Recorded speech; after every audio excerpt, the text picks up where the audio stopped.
El testament d'Ernest de Pacs i Segarra, un document important i cabdal per a la fundació de l'Estudi General a Mallorca, que al cap i a la fi és un antecedent remot dels actuals estudis universitaris, la UIB. Maria Barceló Crespí, catedràtica d'Història Medieval de la Universitat de les Illes Balears. Ernest de Pacs l'ha triada és perquè ella pertanyia a una família molt destacada del patriciat urbà, de l'oligarquia urbana. De vegades li deien Ernest de Quint perquè va casar amb Nicolau de Quint, un riquíssim mercader de la ciutat de Mallorca. Molt interessant, com tantes d'altres, per observar un ascens social a partir de ser mercaders, però molt rics, i els seus descendents en 2 o 3 generacions ja arriben a ennoblir-se, ja arriben a ser cavallers.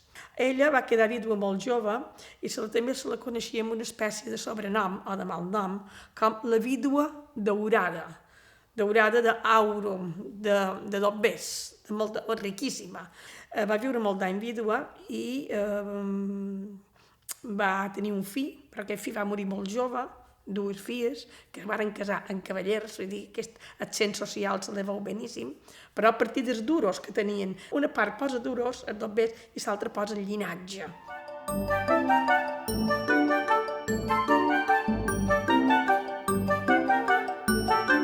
A través d'una de les seves deixes, no pietosa directament en aquest cas, sinó una deixa de 100 lliures anuals, va propiciar, juntament amb una altra important deixa d'una altra dona catalana, però afincada un temps a Mallorca, que era Beatriu de Pinós, és interessant remarcar-ho, 2 dones amb els seus dobbers i la seva influència varen poder, diguem-ne, animar, en certa manera, els jurats perquè sol·licitassin la creació d'un estudi general.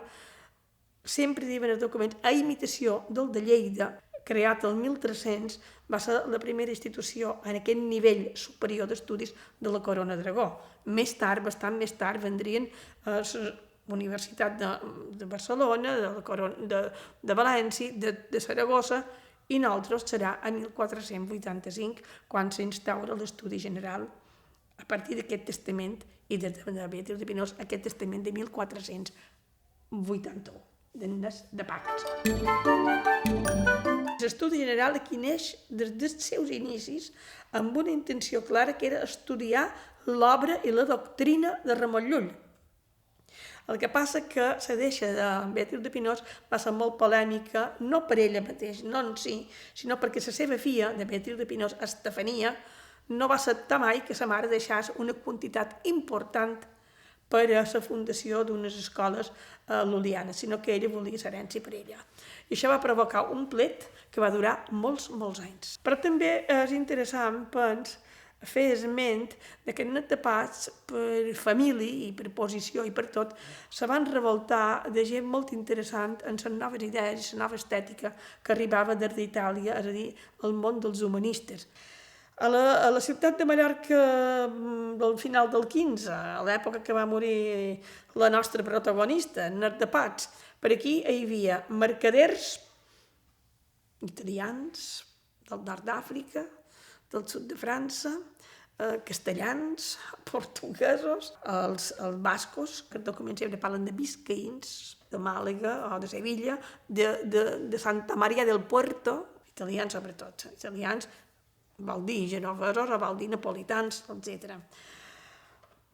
I nosaltres també anem a moltes de bandes, perquè els mallorquins són presents en el nord d'Àfrica constantment, encara que per religió, en teoria, no haurien de tenir tractes al l'islam, però això, davant el lucre, s'oblida. Nosaltres som presents a tota Itàlia, que Itàlia no és una entitat política, Itàlia és un mosaic d'entitats polítiques, i som presents, per exemple, a una altra de les contrades més importants des del punt de vista econòmic i cultural del moment, juntament amb Itàlia. El nord d'Itàlia, juntament d'Itàlia, que és Flandes.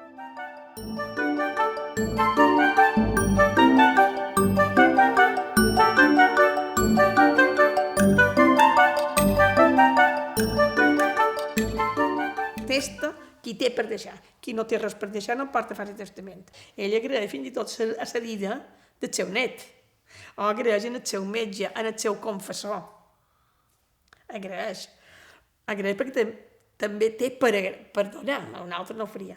Per a ella, les persones que l'han servida a casa seva, que han estat esclaus a casa seva, se'n recorda. A través dels testaments és una manera de poder alliberar o d'aconseguir l'alliberació molt d'esclaus.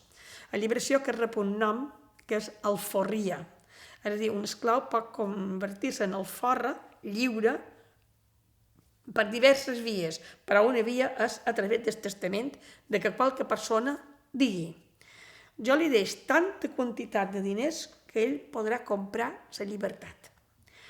O jo li dic que el faig lliure, el forra ja de facto. En jo morir, ell queda lliure. El net de pas contempla en aquest testament, contempla totes aquestes possibilitats i va agrair els serveis o l'amistat a bastantes de persones.